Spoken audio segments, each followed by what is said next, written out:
Hey guys, tonight we stepping into a palace so quiet you can hear the echo of dying bloodlines. The air is thick with incense, but not to mask celebration. Only the smell of sickness, rot, and a dynasty unraveling. You're about to fall asleep with the last true Habsburg king of Spain, Charles II, whose tragic story plays out like a slow-motion curse stitched into royal flesh. Born into power yet utterly powerless. Charles' life was written in the language of inbreeding, superstition, and the ghosts of emperors' past. So, if you're into strange and fascinating tales from history, take a moment to like the video and subscribe, but only if you genuinely in the comments where you're tuning in from and what time it is for you. It's always fascinating to see who's joining us from around the world. Now close your eyes, because the story begins not with Charles, but with the blood that made him. The Habsburg family tree is less of a tree and more of a tightly knotted, ever-recycling vine. By the 17th century Spain new ruling elite had been marrying their nieces, uncles and cousins for over 200 years, not just by accident, but as policy. You see, the Habsburgs believed in purity, not the metaphorical kind like pure of heart, but the strictly genealogical kind where, being too genetically different, was considered a defied. Unfortunately, Jeanette has a cruel sense of eye. The result of this dedication to purity was a cascade of hereditary conditions, bone deformities, epilepsy, fertility issues, and a signature feature now infamous among historians, the protruding lower jaw, known as the Habsburg jaw by the time Charles T was conceived. This wasn't just a prominent chi, it was a full-blown architectural fee. His parents, King Philip IV and Mariana of Austria, were uncle and knee. Let that settle in. If you made a family tree for Charles, you'd find a lot of the same people circling back in every direct. In fact, Charles had a pedigree collapse coefficient higher than that of a brother-sister pairing in modern Gen S.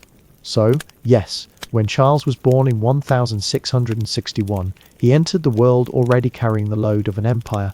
He came out blue literally, doctors, panial midwives whispered pray, and though Charles somehow survived his first hours, it was clear from the beginning that this was not a healthy child. For his first few years, he did speak. He'd eat walk until he was 4, he drooled constantly, his tongue was too large for his mouth, and his skull had fused in strange ways. The Spanish court, clinging to superstition like a drowning man clutches driftwood, saw all this not as science but as divine punny. Some thought the boy was bewitched, others believed he was a Christ-like martyr, destined to suffer either way. Very few believed he would live to adult, and yet somehow did to the outside world. The Spanish monarchy tried to project a picture of control paintings of Charles as a child, especially those by court favourite Juan Carreño de Miranda, attempted to beautify Real, but even the brush couldn't hide the truth for long. The portraits showed a pale, bloated child with hollow eyes and that impossible Habsburg jaw that jutted so far forward. His tutors reported that his tongue was so oversized he could barely speak at all until nearly adolescence. In private, his caretakers referred to him as El Hecknisals, true bewitched one. Not exactly a confidence booth, behind palace doors things were. His mother, Queen Mariana, clung obsessively to her son, partly out of genuine maternal fear, power, because he was her one remaining link to power. Spain's empire was already crumbling under the weight of debt, religious wars and fen. The young king, fragile as a porcelain figurine, became a vessel into which all national hopes were poured. If he could grow strong, if he could marry and produce an heir, if he could lead, then perhaps, just perhaps, Spain could hold itself together. But Charles couldn't even digest solid food without vomit. In the court, it descended into parapia. Superstitions ruled the day. Court physicians performed bleeding rituals to balance Charles a human. Priests surrounded him at all times. One even claimed that Charles' maladies were the result of sorcery caused by a wax figure pierced with needles. Naturally, instead of checking his vitamin intake, the royal council ordered exorcism. On more than one occasion, Charles was led into dark chapels where friars recited Latin prayers over his trembling body, while incense filled the room like a smokescreen for ease. Yet he lived not, thrived, certainly not flourished, survived. At age 14 he was officially declared of age to rule. Imagine being a nation desperate for leadership and having your hopes rest on a boy who could barely speak without slurring and was still mollycoddled by his ma. Ministers and advisers ruled in his name. Charles was often wheeled from room to room like a living relic, too ill to engage in politics, He developed seizures. He suffered from chronic diarrhea. He was often bedridden with fevers no one could explain. Still, his survival was hailed as miraculous, but miracles have a tendency to run out the one thing everyone agreed on. Charles had to produce an heir. Desperation ran so deep that royal advisors began planning his marriage, and not just any marriage, it had to be political. France and Spain were teetering between alliance and enmity, and Charles's wife could tip the bat. But also it had to be by dynasty. The future of the entire dynasty depended on whether this deeply compromised young man could father a child. His mother wanted a Habsburg, the ministers wanted a Bourbon, and Charles, poor soul, just wanted to stay out of bed as much as possible because every attempt at adult responsibility made his health spy. The question wasn't whether he could reign, it was whether he could survive the act of reproduction. Still, the gears of monarchy never stopped turn. Spain needed an heir. Charles would be wed next stop. France. Charles T was 20 when his marriage plans finally materialized. It had taken years of diplomatic squabbling, second-guessing, and silent panic behind velvet curtain. Spain, once a titan of Europe, was now increasingly viewed as a crumbling relic, propped up by superstition and inertia, and the world was watching, closely, the chosen bride. Marie-Louise of Orleans, the 17-year-old niece of Louis XD, the son king of France. The marriage was a high-stakes political chess move. France hoped to keep a weakened Spain friendly, while Spain hoped the young French princess might miraculously restore their dying king, word. She did. The royal wedding, held in 1679, was a spectacle. Trumpets, feasts, embroidered gowns, new words, but beneath the silks and silvers, the French court whispered furious. They knew what Spain was getting in Charles and Marie-Lou. She was young, energetic, and fluent in courtly charm. But even before the ceremony, French insiders feared for her future, as one courtier wrote after glimpsing Charles B. The king is so ugly as to cause fear. And it wasn't just the looks. Charles' health had only worsened since adolescence. He was now fully grown, but his body had not followed a typical path. His limbs were spindly and uneven. He had trouble walking without assist. He often went days without eating, due to indigestion and ulcers. He was prone to fainting. And yet, here was the royal bedroom, newly perfumed and draped in gold, prepared for a consummation that many doubted could occur at all. Marie-Louise was told she must bear an heir. Quickly, the marriage was in every sense a disaster for Marie-Louise. The Spanish court felt like exile. She had been raised in the glitter of Versailles, fountains, music, constant entertainment in Madrid. She found gloomy, windowless chambers, and a rigid formality that banned laughter and banned women from participating in much of anything beyond embroidery.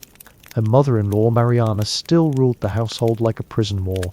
She dictated where Marie-Louise sat, how she dressed, and even when she was allowed to speak to Charles, he adored Marie-Louise in a deeply awkward teenager at his first dance kind of way. He called her his bull angel. He followed her like a lost puppy, but he had no idea how to be a hus. Their marriage remained unconsummated for weeks, then months, then years. Physicians were called. In Spain, no one dared speak it plain, but in France, the news was out. Charles could not perform his marital due. Some blamed witchcraft.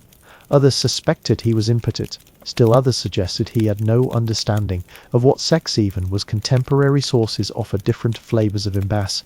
One reported that Charles didn't even know how to initiate intimacy, and the court official had to explain it to him like a schoolboy. An actual courtier allegedly described him as more completely ignorant of the mechanics. It had hard to confirm this exactly, but it certainly wasn't helped by Charles' extreme religiosity and sheltered life. Marie-Louise, caught between humiliation and national pressure, began to waste away literally by the early 1680s. She was thin, pale in France, begging to come home. But there was no escape. Louis XIV, ever the political strategist, advised her to endure. If she returned to France childless, she would be seen as a fae. If she stayed and outlived Charles, she might yet influence Spain. And so she stayed and waited and watched as her husband and health declined. Even Ferdinand, no heir meant no feud.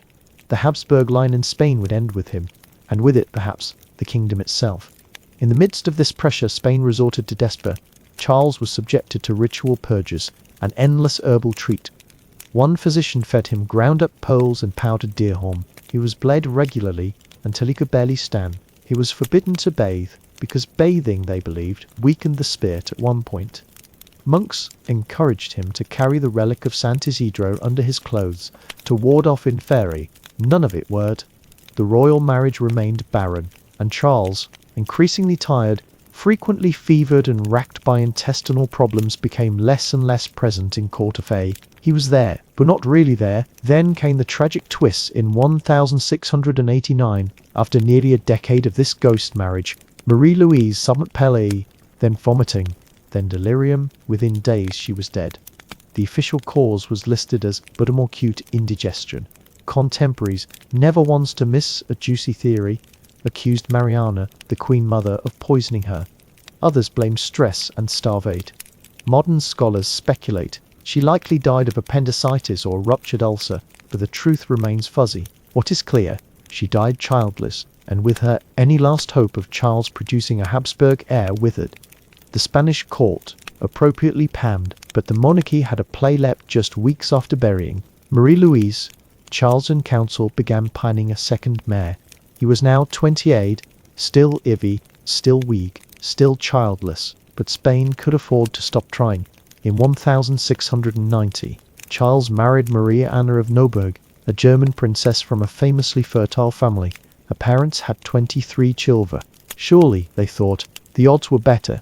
This time they were not, for Maria Anna was sharp, politically savvy, and totally uninterested in Charles as a man. Who could blame her? She took one look at the Spanish court and began writing home daily, detailing the decay, the stench, and the hopeless. Charles by now was little more than a sim. His hair had turned white, he had grown skeletal, but his stomach was constantly distended. Perhaps from liver fatigue, he suffered hallucinations. He often spoke of ghosts visiting him at night. Maria Anna tried her best to maintain a peace, but there were no children, not even a pregnancy scare, and once again whispers grew, this time loud. Others claimed Charles was cursed from birchcraft. Others, Claire, insisted he had been bewitched. Using a hexed chocolate drink, he was promptly given only blessed beverages. After that, the court, once ceremonial and gilded, now more closely resembled a hospice ward. Every day was a roll of the dice. Would the king collapse impaled? Would he lose control of his bowels? Would he even wake up? Charles knew death hovered near. He insisted on near-constant visits from priests and astrologers. He started keeping holy relics under his pay. One visitor to the court in 1697 described him as been barely more than a corpse. Propped up by titles, it would only get worse, because when Charles died, he would just take his secrets to the grave. He'd take Europe with him. By the late 1690s, the Spanish court had transformed into a waiting room for death, and Charles too, now in his mid-30s but looking decades older, was the reluctant patient no one could cure. He shuffled through his palace like a living relic, thin as parchment, his long Habsburg jaw even more exaggerated by the wasting away of his cheeks. He could chew solid food, he could father a child, he could barely hold a pay, but he was still king of Spain. That he was still king of Spade, but he was still Fred, holding the Habsburg tapestry together, and so they kept him walking, because to admit his decline was to admit the empire. Behind the scenes, however, the vultures were circling. Charles and ministers knew the end was near, sirs, knew the end was near. So did the foreign ambassadors, crowding Madrid like gamblers around a dying man of Bechin. France, Austria, England, the Dutch. Sire had their eyes on one prize, the Spanish crown. Even in decline, it held territories stretching from Naples to the Philippines, from Mexico to Milan. If Charles died without an heir, and he would, the empire would be up for grab. The state nothing less than the balance of power in Europe. So while Charles dozed in darkened rooms, doped up on opiates and holy water, but let you rewind a sec, because even now, with death close enough to feel in his bones, Charles wasn't entirely absent from his own store. In fact, one of the last political acts of his reign was a desperate attempt to not let the world erupt after he died. Spain's most powerful noble, Cardinal Portocarrero, began pushing the idea of naming a French prince, Philip of Anjou, Louis Coins d'Alençon. This was a gamble of cosmic scale. On one hand, Philip was technically Charles and Nena. He had Bourbon blood, but also Habsburg links. Through his ma, on the other hand, naming a French heir to the Spanish throne might look like handing the empire over to the son.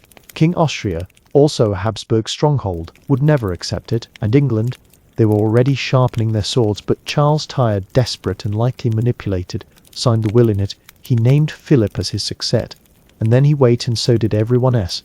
The year was 1700. Charles was now 38, though his body told a different story. Visitors reported that he could no longer walk unassisted. His speech was slurred, his skin had taken on a yellowish hue likely from liver fay. His nights were filled with pain and vices. He spoke often of his dead relatives. Sometimes he said they stood at the foot of his bed. One night he claimed to see a ghost beckoning him from the fire. He took it as a sign, and in truth it probably was. His organs were fading. He had eaten properly and wees. On November 1700, Charles T of Spain, last of the Spanish Habsburgs, died. Now let me pause for a moment and ask the morbid but inevitable question: what exactly was wrong with him? Modern historians and medical researchers have long debated it. Some believe Charles suffered from multiple genetic disorder. Two main theories dominate. The first, combined pituitary hormone deficiency, condition that could explain his stunted growth, delayed development, and inverse. The second, hydrocephalus, or fluid build-up in the brain which would match the oversized head, seizures and cognitive is. But the broader consensus, it wasn't one disease, it was a catastrophic accumulation of inbreed. Charles' inbreeding coefficient has been calculated at 0.154. That number doesn't just mean he was likely to be sick. It means he never had a real shot at hell. He was the biological dead end of centuries of royal strategy, and his autopsy would prove it, shortly after Charles died. For they found horrified them. What they found horrified them. His body, they reported. His intestines were rotten and gangrenous. His lungs were filled with flu. His heart was the size of a peppercorn. His head was filled with wool. He had only one functioning testicle, and it was block as coal. Whether these accounts were exaggerated for dramatic effect, possible. Whether they grimly accurate is debated, but one thing is certain: Charles died broken.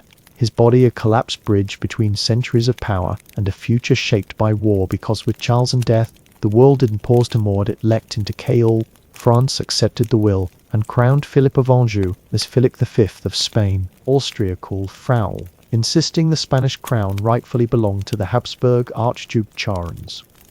England and the Dutch sided with Otto, and just like that, the War of the Spanish Succession exploded across Europe. It would last 13 years, hundreds of thousands would die, cities would burn, and the very map of Europe would be redrawn, all because one man, sick, childless, and never meant to rule, had been too valuable to let go, and far too broken to carry the weight he was born into. But it's easy to forget Charles. In the aftershock, he became a footnote to a war, a cautionary tale, a punchline in textbooks. And yet the story of Charles T is not one of mere tragedy. It's a reflection of how systems can eat their own, how power when hoarded too tightly rots from the inside, how a single life shaped by forces centuries in the making can trigger earthquakes long after its end. As Europe marched toward the Age of Enlightenment, Charles remained a ghost in the background, half remembered, half pitied, the boy king who never grew up, the emperor in name Omo, and the final gasping breath of an empire that forgot how to listen to the body beneath the crown. The death of Charles D may have closed the book on the Spanish Habsburgs, but it cracked open a war chest the size of an M. With his final breath, Charles triggered what many feared, and some eagerly anticipated: a free-for-all over the richest inheritance in Europe. Spain, after all, wasn't just castles and titles. It owned ports, gold mines, trade routes, colonies stretching from Peru to the Philippines. Whoever got Spain got every, but Charles had exactly handed over a clean will. The choice of Philip of Anjou, Bourbon prince and grandson of Louis Queen, was like waving a red cape at a room full of paranoid bull. The Habsburgs felt betrayed by their own bloodline. England, terrified of a united France, and Spain, under Bourbon rule, mobilized quickly. Even the Dutch, otherwise pragmatic traders, panicked at the idea of France dominating the European economy. So in 1701, the continent ignited. The War of the Spanish Succession wasn't just about a crown. It was about balance, legacy, and old men in powdered wigs settling dynastic scores with thousands of lies. And Charles and he wandered around to see the foray.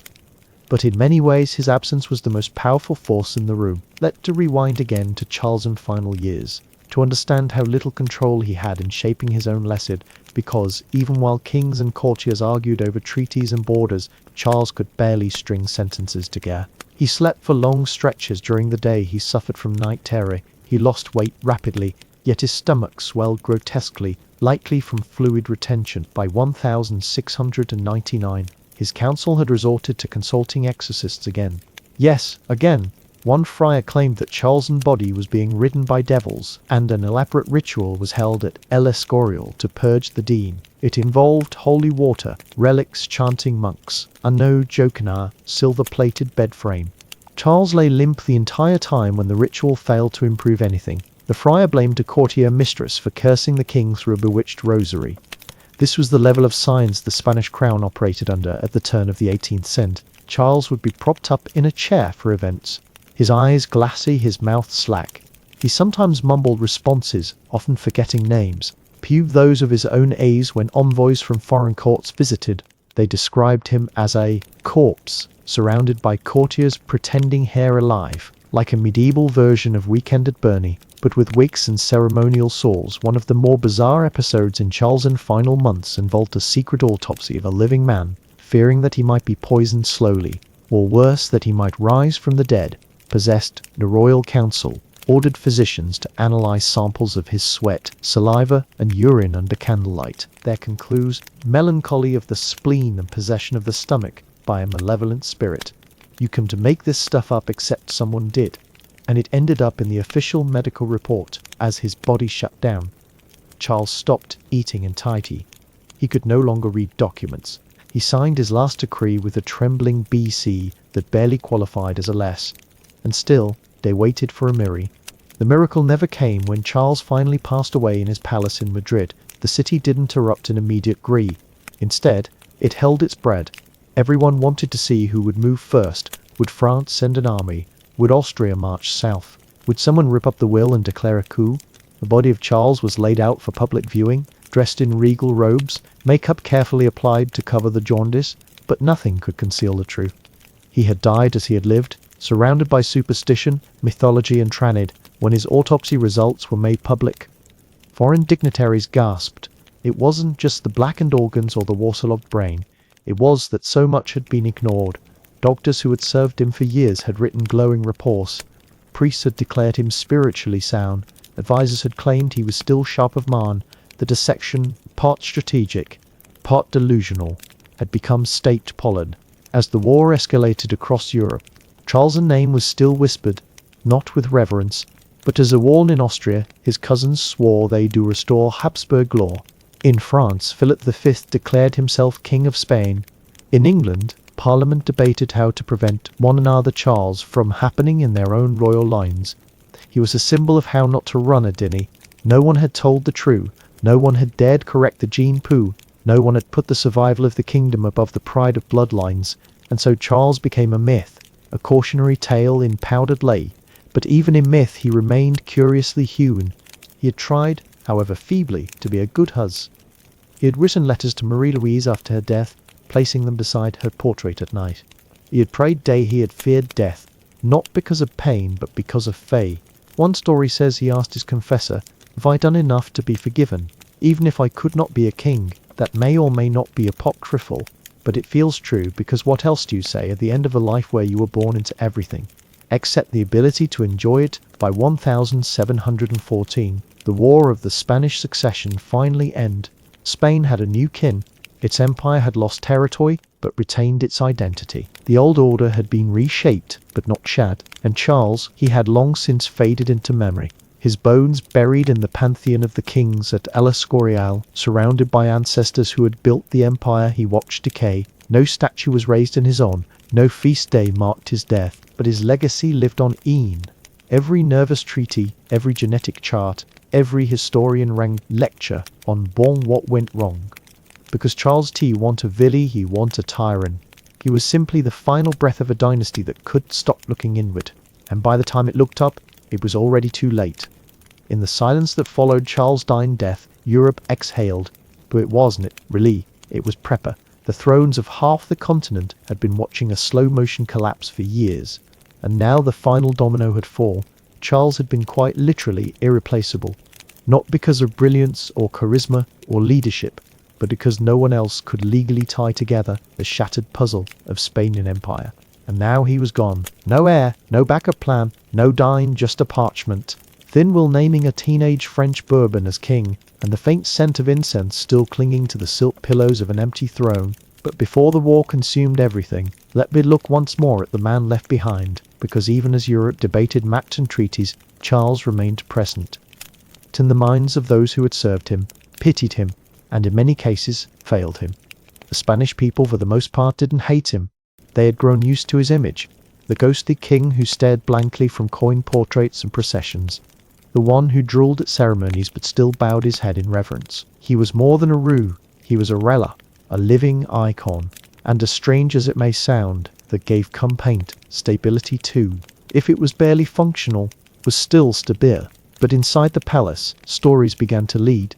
Servants shared tales in the taverns of Matris, that he'd used spoken to portraits of long-dead relatives, as if they were advised that his dogs always had several understood him better than his minis, that his food had to be tasted 3 times, once by a servant, once by a priest, and once by a doctor, because no one trusted each other anymore. In one version, Charles insisted on being fed by candlelight so he wouldn't see what was on the plate. In another, he believed shadows in the dining hall were demons watching his every bite. Was all of it true? Probably not. But like many tragic figures, Charles had begun to morph into legend even before his body was cold. And therein something to be said about the burden of legacy, when you were never given the tools to carry it. Charles didn't ask to be born with a crushed genetic hand. He did ask for a kingdom teetering on bankruptcy, surrounded by greedy neighbours, and controlled by scheming redis. He did start the policies that led to centuries of inbreeding, but he had to wear them like a crown, and that crown became heavier each year until eventually it killed him. The IAA, Charles spent most of his reign trying to preserve Spain, and in doing so his death nearly destroyed it. He didn't mean to start a war, in fact. His letters near the end begged God for a peaceful resolution for Uni. But what he could see, what no one could tell him, was that the moment he died, the empire became a carcass on a battle. Spain survived, it retained its name, its monarchy, and much of its terroir, but the Habsburgs, done. The grandeur of a line that had produced emperors, archdukes, queens, and popes collapsed into a single man who couldn't read without help, and needed 3 people to help him war. Not because he lacked carry, but because he was biologically and politically a system fay, and that what makes Charles Ty such a unique figure in history.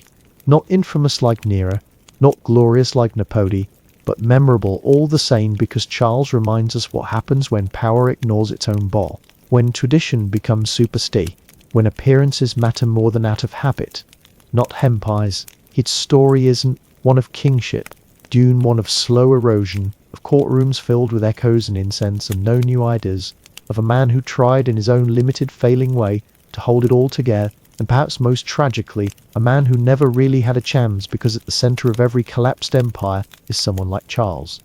Someone born into a storm, handed a map with no directions, and asked to steer a ship built centuries ago. And sometimes they do their best even when their body is falling apart, even when the world is waiting to break apart the kingdom they did build, but were forced to defend, even when history forgets them until bedtime, when someone quietly remembers. So now, if your eyes are heavy and your thoughts are quiet, let the final embers of Charles's story drift through your imagination, like candle smoke in a darkened cathedral. The war may rage in the distance, but here, in this quiet space, the noise fade.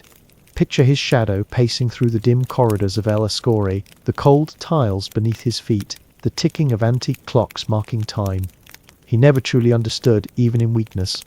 He tried to do right by God, by his people, by the ghosts whose portraits lined his halls, and perhaps that is all we can ever ask of anyone, king or not, to try to carry the weight we've been handed, even when we can't. Now let the sound of swords and treaties fade away, let the flicker of candlelight in the royal chapel blur into nothingness, and let Charles, tired, strange, unloved by history but remembered by you, finally rest in sieve, in shadow, in peace,